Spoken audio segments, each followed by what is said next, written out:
I would love to warn the meat eaters. From the bottom of my heart, all scriptures condemn meat eating. It is an aberration, and no meat eater will ascend. None of the alchemical processes can function properly to activate the individual so that he or she will be self-realized. Here is how Bhagavad Gita explains it. All meat eaters will reincarnate as the animals that they eat and will be slaughtered by the animals and eaten by the animals that they eat. Animal killers do not know that in the future the animal will have a body suitable to kill them. That is the law of nature. I'm going to start my my ancient philosophical sharings with Ovid, okay? And then we're going to go to Leonardo da Vinci, Seneca, Porphyry, Plutarch, and many, many more of the great ones. Book 15, dealing with Pythagoras. Mortals, refrain from defiling your bodies with sinful feasting, for you have the fruits of the earth and the arbors, whose branches bow with their burden. For you the grapes ripen. For you the delicious greens are made tender by cooking. Milk is permitted to you too, and thyme-scented honey. Earth is abundantly wealthy and freely provides you her gentle sustenance, offered without any bloodshed. Some of the beasts do not eat flesh to allay their own hunger, although not all of them, for horses, sheep, and cattle feed upon grasses, but those untamable nature, Armenian tigers, furious lions, wolves, and bears too, these creatures take pleasure in feasting on what they have slaughtered. What an indecency, mingling entrails with entrails, fattening one on the flesh from another one's body, saving the life of one by another's destruction. Surrounded by all of this wealth, so freely provided by earth, the best of all mothers, you wholly ignore it, choosing to mangle sad flesh with your cruel teeth, and delighted again to act out the rites of the Cyclops, unable ever to placate your stomach's voracious desires until at last you have murdered another. That time long since past, which we now refer to as golden, was blessed in the fruit of its trees, and in its wild herbs, and in the absence of blood smeared on men's faces. In that time the birds flew through the air without danger.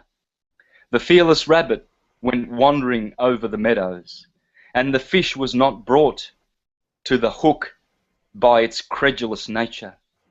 All lived without ambushes. None had to fear of deception, and peace was everywhere. But after that bringer of trouble, whoever he was, who envied the lion his dinner, had crammed his greedy gut with the flesh from a body. He led us down the wrong path, for it may be that iron was first stained with the warm blood of the heart of the butchered. This would not have been a crime had the creatures attacked us. For I say that any such beasts may be rightfully murdered, but those that we must destroy should never be eaten. Crimes even greater emerged from that one. The sow is thought to have merited death as a ritual victim, because she uprooted new crops with her snout, thus depriving farmers of hope for the year. The goat was led to the altar to pay with his life for the sin of devouring Bacchus.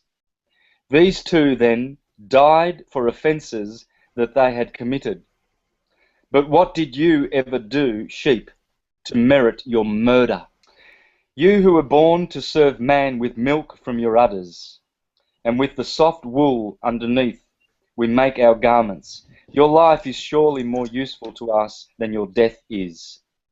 And what have you done, poor ox? So soulful and guileless, innocent simpleton, born to bear our labours. Wholly unmindful, unworthy, the gift of the earth's fruits is one who, after releasing him from the weight of the harness, strikes down the worker with whom he has broken the hard field, as many times as it had given him harvests, and chop with his axe at the neck worn by exertion. Is it enough that man has committed such misdeeds? The gods were charged with them too, were believed to take pleasure in dealing death out as the labour-bearing young bullock. Since that which makes him so pleasing is what will most harm him, a victim distinguished in figure and quite without blemish, his horns being bright ribbons, is led to the altar, where he, without comprehending them, listens to prayers, and observes the barley he helped to cultivate sprinkled between his horns, perhaps even sees in the basin, held under his head by the priest, the knife blade reflected a moment before his blood is pulled into the water. At once they tear out the guts from the still living creature and scrutinize them in search of some heavenly purpose. So great is the human hunger to eat what is forbidden. You mortals will dare even to feed upon this? Don't you do it. I beg you, pay close attention to my admonition. And when you devour the flesh of your fresh butchered cattle, taste it and know you are eating your labour's companion. A God is directing my speech. I will speak as inspired, revealing, as though I were Delphi, the secrets of heaven, disclosing mysteries known but to the illuminated. I will sing of great issues, never before now uncovered by earlier thinkers and hidden until the present. For it delights me to travel up into the heavens, delights me to leave the earth's insipid abode, and riding on clouds, mount to the capable shoulders of Atlas, where I can look down on those wandering mortals, lacking in reason, anxious and fearful of dying. And so, at the risk of repeating myself, I exhort you, lest your devotion be vanquished by the greed of your bellies. Stop this expulsion of slaughter of spirits like you. Embarked upon this great sea, have given full sails to the wind. Hear me out. Nothing endures in this world. The whole of it flows, and all is formed with a changing appearance. Even these passes, constant in motion, no different from a great river. For neither a river nor a transitory hour is able to stand still, but just as each wave is driven ahead by another, urged on from behind and urging the next wave before it is an unbroken sequence, so the times flee, and at the same time they follow and always are new. For what has just been is no longer, and what has not been will presently come into being, and every moment's occupation is a renewal. How long shall we weary heaven with petitions for superfluous luxuries, as though we had not at hand here wherewithal to feed ourselves? How long shall we fill our plains with huge cities? How long shall the people slave for us unnecessarily? How long shall countless numbers of ships from every sea bring us provisions for the consumption of a single month? An ox is satisfied with the pasture of an acre or two. One wood suffices for several elephants. Man alone supports himself by the pillage of the whole earth and sea. What?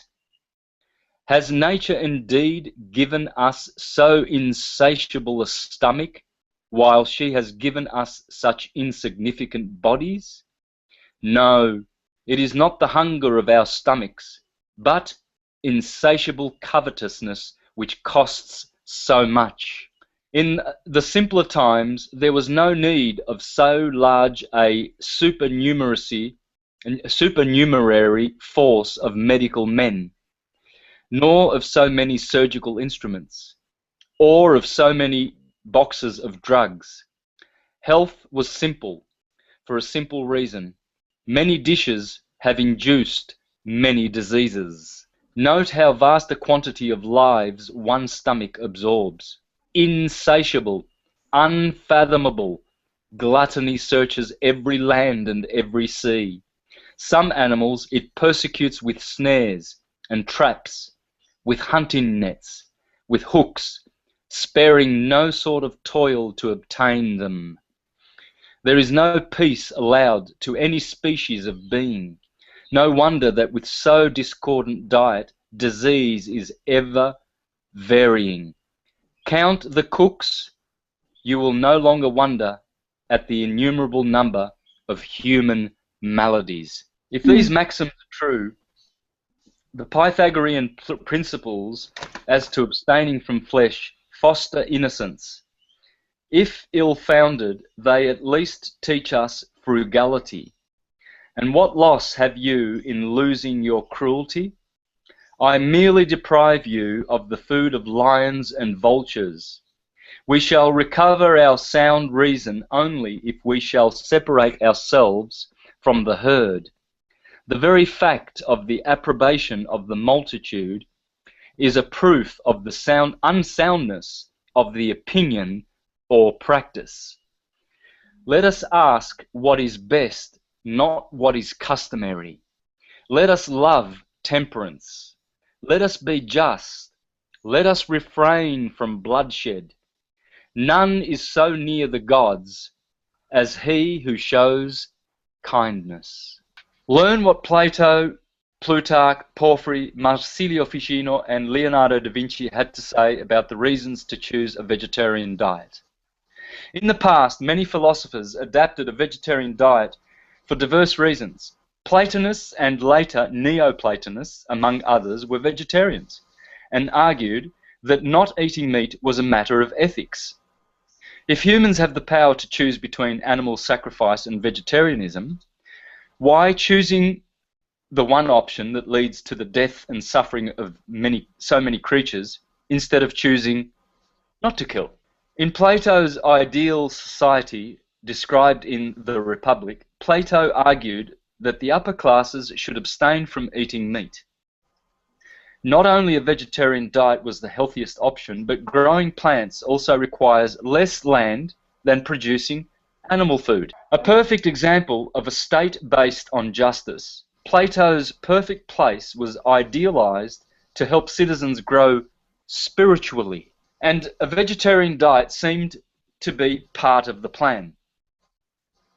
However, the concept of philosophical vegetarianism was better developed by Neoplatonists such as Plutarch and Porphyry. In the Renaissance, Leonardo da Vinci, Giordano Bruno, and Marsilio Ficino also defended a vegetarian diet. In his essay on abstinence from animal food, Porphyry, in the 2nd century, says that the concept of justice should be extended to animals, as justice, in this case, means not to commit unnecessary murder. Most of meat eaters justify their choice by claiming that animals are irrational, and therefore not subjected to the same moral rules. But Porphyry refutes this argument by saying that this is not a reasonable thinking, as there are humans who also lack rationality, and yet they are protected by moral rules against murdering solely for being human. Thus, Porphyry says that it is not completely accurate to believe that animals are irrational, as they have memory, sense, fellow feeling, and prudence. The fact that they cannot communicate properly their reasoning does not mean that they shouldn't be treated with justice. If a person comes from another country and speaks a different language, this person shouldn't be punished because others cannot understand what he or she says. Finally, Porphyry described Christians who denied the need of a vegetarian diet under the argument that animals are inferior, and said that eating meat was not consistent with a philosophical life. Next subheading, on the eating of flesh by Plutarch. He wrote on eating of the flesh, in which he argued that people are not naturally carnivorous, but gluttony makes them cruel, as the desire to please the senses with the taste of flesh becomes more important than the life of other living creatures. Allowing animal slaughter unnecessarily only indicates that men are being dominated by their bodies. In accordance with the Platonic philosophy, Neoplatonists defended that the mind should govern men's principles, as the use of intellect is one of the things that differentiate humans from animals, and when the bodily instincts take over, men are easily corrupted, so the only reason why people do not want to give up eating animals is because eating flesh pleases the senses. A true philosopher must be above the senses and must not allow the instincts to overshadow the principles. During the Renaissance, after a long period of coma due to persecution of Inquisition, the Platonic philosophy, along with the Hermetic and Pythagorean teachings, re-emerged from the ashes, and a new generation of philosophers started to defend a vegetarian diet as taught by Plato and Pythagoras. So this is Marsilio Ficino, was one of the great thinkers who was a vegetarian. He argued that a vegetarian diet could help a person elevate consciousness and purify the body. He encouraged his followers to become vegetarians and abstain from anything that could enslave the senses, such as the kind of bodily pleasures that could dominate the mind. The great artist and thinker Leonardo da Vinci was also a vegetarian. In the letters exchanged with friends, he usually mentioned piety for animals, and it is said that he brought birds at the market only to set them free. As a good Neoplatonist, Da Vinci assumed that killing animals just to satisfy one's desires for flesh was absurd. It attests the human incapability of having control over the senses. Plato called this kind of behavior tyranny of the senses. When the intellect learns that something is morally wrong, but the physical body ignores this principle in the name of its satisfaction.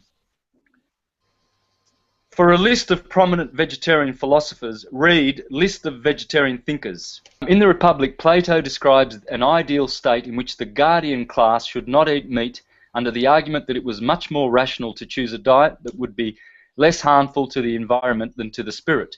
Platonic philosophy defended that the act of eating, like any other behavior, should be done consciously. That is, people should have the power to choose between good and bad, morally right and morally wrong, harmful and harmless, instead of allowing the senses to determine what they are going to eat. Plotinus, philosopher and founder of Neoplatonism, was a vegetarian. Theophrastus, the successor of Aristotle, was vegetarian. Plutarch, Porphyry, Xenocrates, Ovid.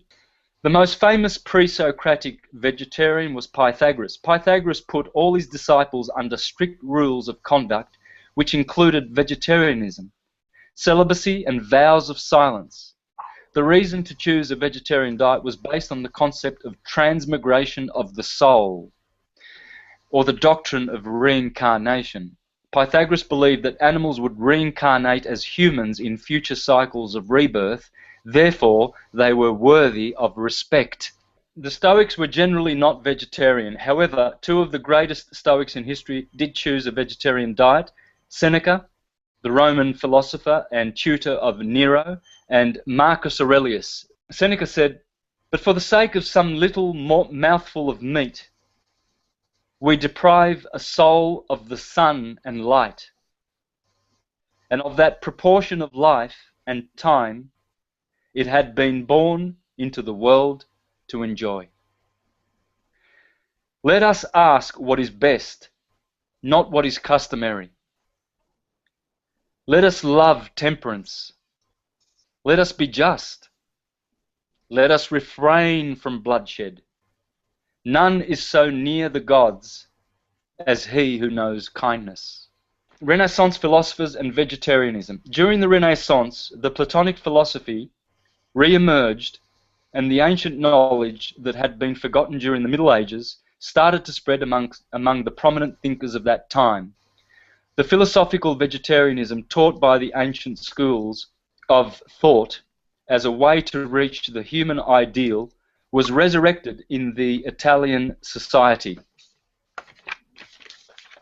These great thinkers chose to follow the example of the Platonists, Marsilio Ficino, Giordano Bruno, the suffering imposed on animals, which does not seem to be the case.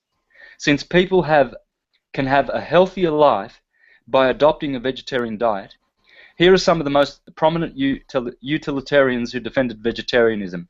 Peter Singer, contemporary Australian philosopher; Jerry Bentham, English philosopher; David Hume, Scottish philosopher; David Pearce, John Stuart Mill, Richard Wagner, Leo Tolstoy, Arthur Schopenhauer, Albert Schweitzer, William Alcott, Albert Einstein, Voltaire, Aristotle, Diogenes, Epicurus, Socrates, Gandhi, Nikola Tesla, Ralph Waldo Emerson, Isaac Newton, Francesco d'Assisi, Thomas Edison, the list goes on.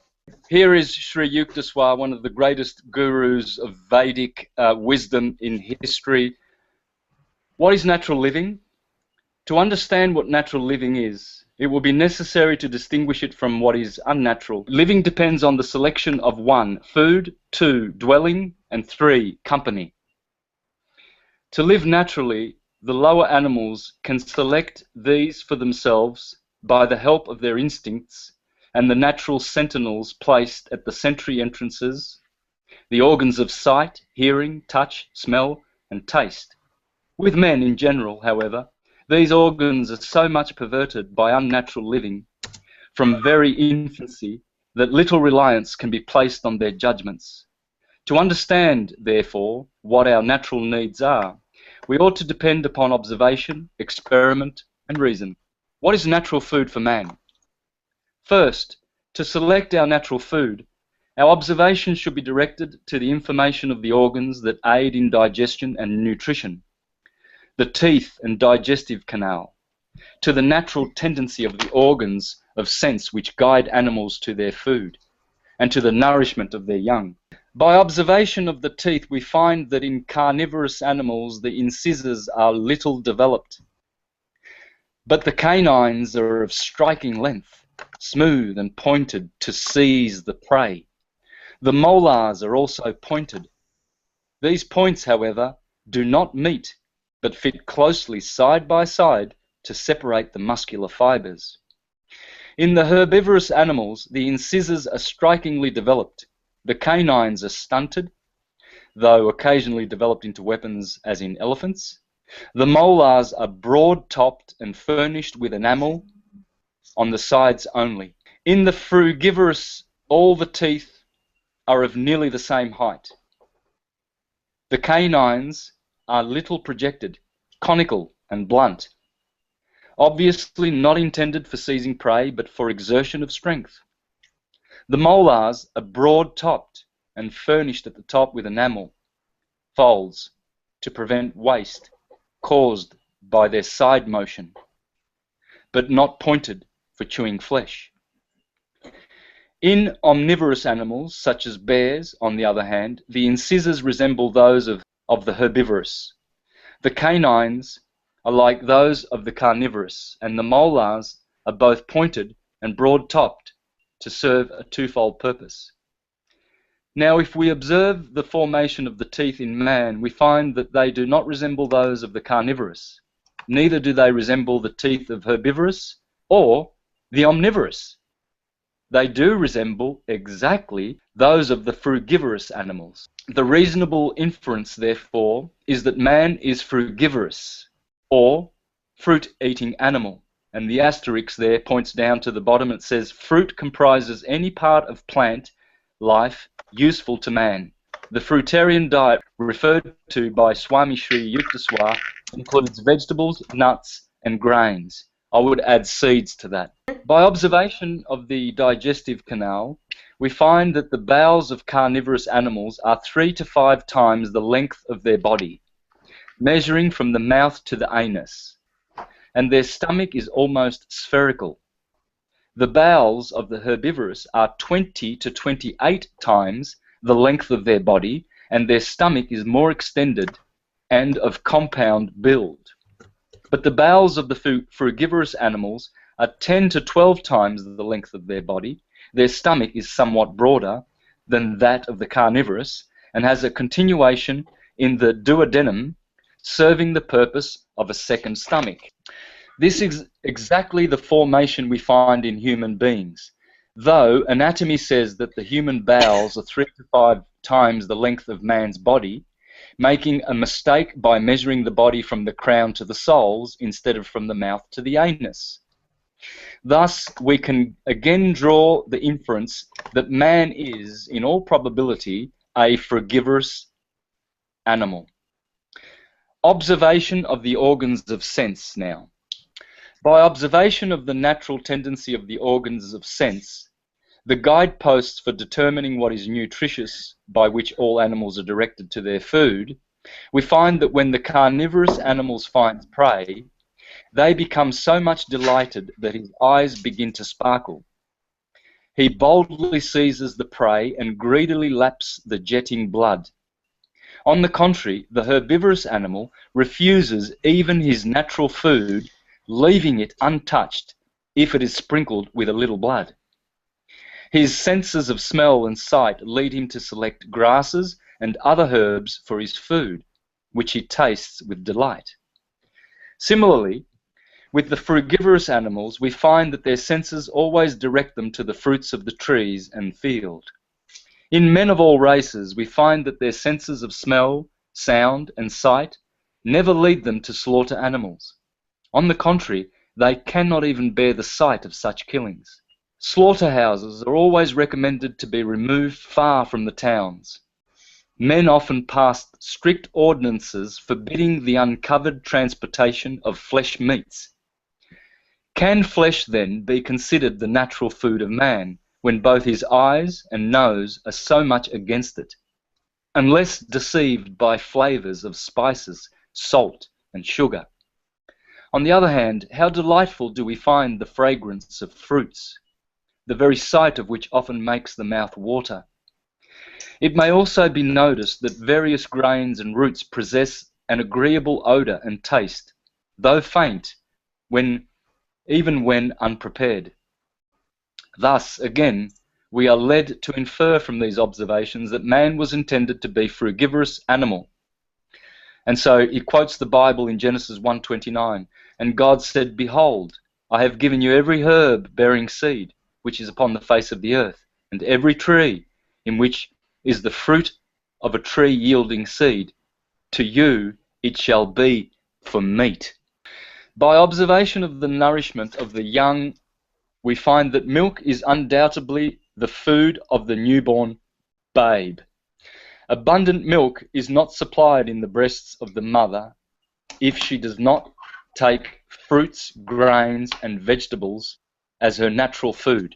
Hence, from these observations, the only conclusion that can reasonably be drawn is that various grains, fruits, roots are for beverage, milk, and pure water openly exposed to air and sun are decidedly the best natural food for man. Cause of disease. These, being congenial to the system when taken according to the power of the digestive organs, well chewed and mixed with saliva, are always easily assimilated.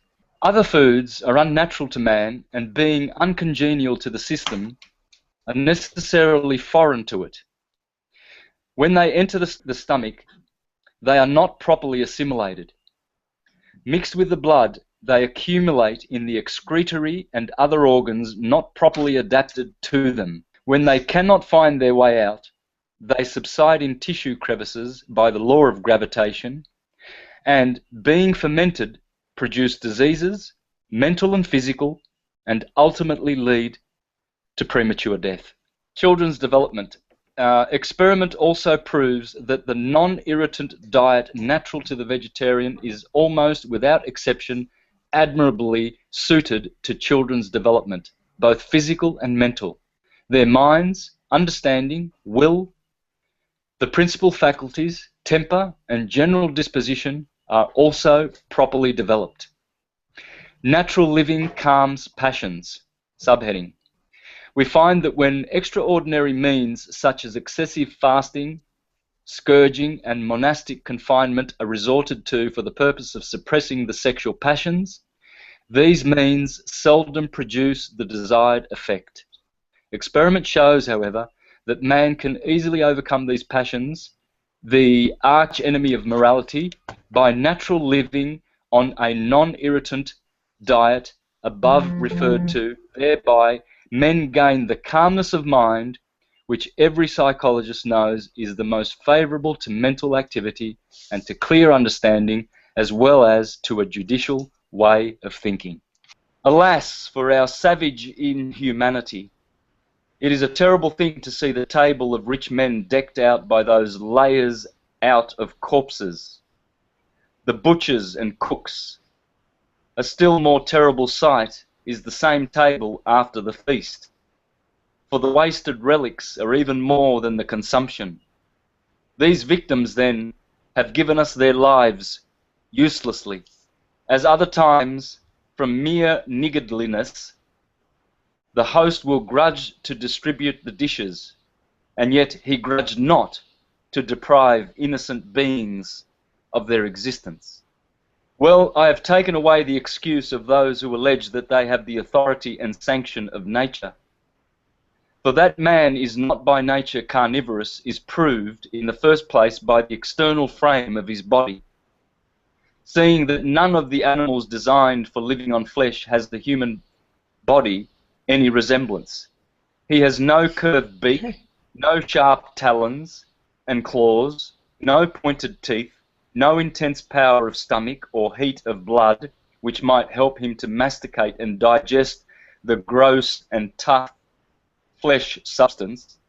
On the contrary, by the smoothness of his teeth, the small capacity of his mouth, the softness of his tongue, and the sluggishness of his digestive apparatus, nature sternly forbids him to feed on flesh.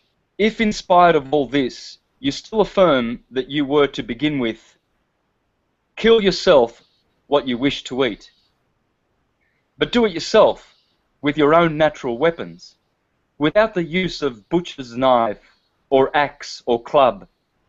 No, as the wolves and lions and bears themselves slay all they feed on, so in like manner do you kill the cow or ox with a grip of your jaw, or the pig with your teeth, or the hair of a lamb by falling upon and rending them there and then. Having gone through all these preliminaries, then sit down to your repast. If, however, you wait until the living and intelligent existence be deprived of life, and if it would disgust you to have to rend out the heart and shed the lifeblood of your victim, why, I ask in the very face of nature, and in despite of her, do you feed on beings endowed with sentient life? But more than this, not even, after your victims have been killed, will you eat them just as they are from the slaughterhouse? You boil, roast, and altogether metamorphose them by fire and condiments. You entirely alter and disguise the murdered animal by use of 10,000 sweet herbs and spices, that your natural taste may be deceived and be prepared to take the unnatural food. A proper and witty rebuke was that of the Spartan who bought a fish and gave it to his cook to dress. When the latter asked for butter and olive oil and vinegar, he replied, "Why, if I had all these things, should I have not brought the fish?" To such a degree do we make luxuries of bloodshed that we call flesh a delicacy, and forthwith require delicate sauces for this same flesh meat, and mix together oil and wine and pickle and vinegar with all the spices of Syria and Arabia, for all the world as though we were embalming a human corpse. After all these heterogeneous matters have been mixed and dissolved and in a manner corrupted, it is for the stomach, forsooth, to masticate and assimilate them, if it can. And though this may be for a time accomplished, the natural sequence is a variety of diseases produced by imperfect digestion and repletion. Does it not shame you to mingle murder and blood with their beneficent fruits? Other carnivora you can savage and ferocious. Other carnivora you call savage and ferocious, lions and tigers and serpents, while yourselves come behind them in no species of barbarity. And yet for them murder is the only means of sustenance, whereas to you it is a superfluous luxury and crime. For in point of fact, we do not kill and eat lions and wolves, as we might do in self-defense. On the contrary, we leave them unmolested, and yet the innocent and the domesticated and helpless and unprovided with weapons of offense, these we hunt and kill, whom nature seems to have brought into existence for their beauty and gracefulness. Nothing puts us out of countenance, not the charming beauty of their form, not the plaintive sweetness of their voice or cry, not their mental intelligence, not the purity of their diet, not the superiority of understanding. For the sake of a part of their flesh only, we deprive them of the glorious light of the sun of the life for which they were born.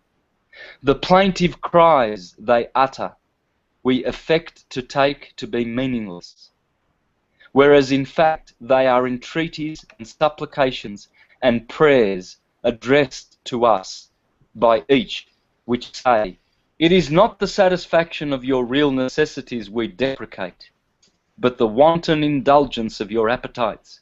Kill to eat if you must or will, but do not slay me that you may feed luxuriously." Ill digestion is most to be feared after flesh eating, for it very soon clogs us and leaves ill consequences behind it. It would be best to accustom oneself to eat no flesh at all, for the earth affords plenty enough of things fit not only for nourishment, but for delight and enjoyment, some of which you may eat without much preparation, and others you may make pleasant by adding various other things. We can claim no great right over land animals which are nourished with the same food, inspire the same air, wash in and drink the same water that we do ourselves. And when they are slaughtered, they make us ashamed of our work by their terrible cries. And then again, by living amongst us, they arrive at some degree of familiarity and intimacy with us. They make us ashamed of our work by their terrible cries. Being thus wicked and incontinent in inordinate desires, it is no less easy to be proved that men are more intemperate than other animals, even in those things which are necessary, e.g., in eating and drinking, the pleasures of which we, the non-human races, always enjoy with some benefit to ourselves. But you, pursuing the pleasure of eating and drinking beyond the satisfaction of nature, are punished with many and lingering diseases, which, arising from the single fountain of superfluous gourmandizing, Fill your bodies with all manner of wind and vapours, not easy for purgation to expel. In the first place, all species of lower animals, according to their kind, feed upon one sort of food which is proper to their natures, some upon grass, some upon roots, and others upon fruits. Neither do they rob the weaker of their nourishment, but man, such is his voracity, falls upon all to satisfy the pleasures of his appetite, tries all things, tastes all things, and as if he were yet to seek what is the most proper diet and most agreeable to his nature, among all animals is the only all-devourer. He makes use of flesh, not out of want and necessity, seeing that he has the liberty to make his choice of herbs and fruits, the plenty of which is inexhaustible, but out of luxury and being cloyed with necessaries, he seeks the impure and inconvenient diet, purchased by the slaughter of living beings, by this showing himself more cruel than the most savage of wild beasts. For blood, murder, and flesh are proper to nourish the kite, the wolf, and the serpent. To men, they are superfluous viands.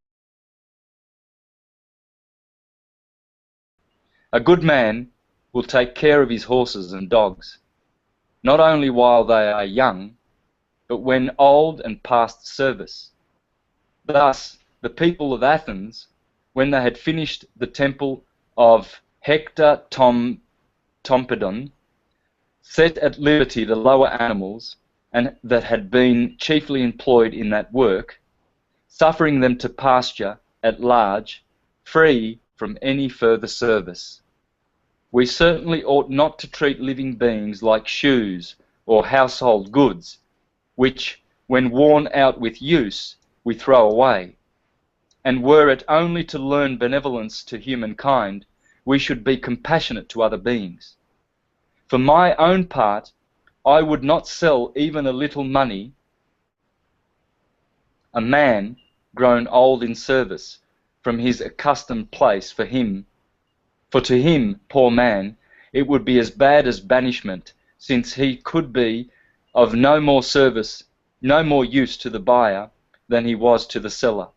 But Cato, as if he took pride in these things, tells us that when consul, as if he took a pride in these things, tells us that when consul, he left his war horse in Spain to save the public the charge of his freight.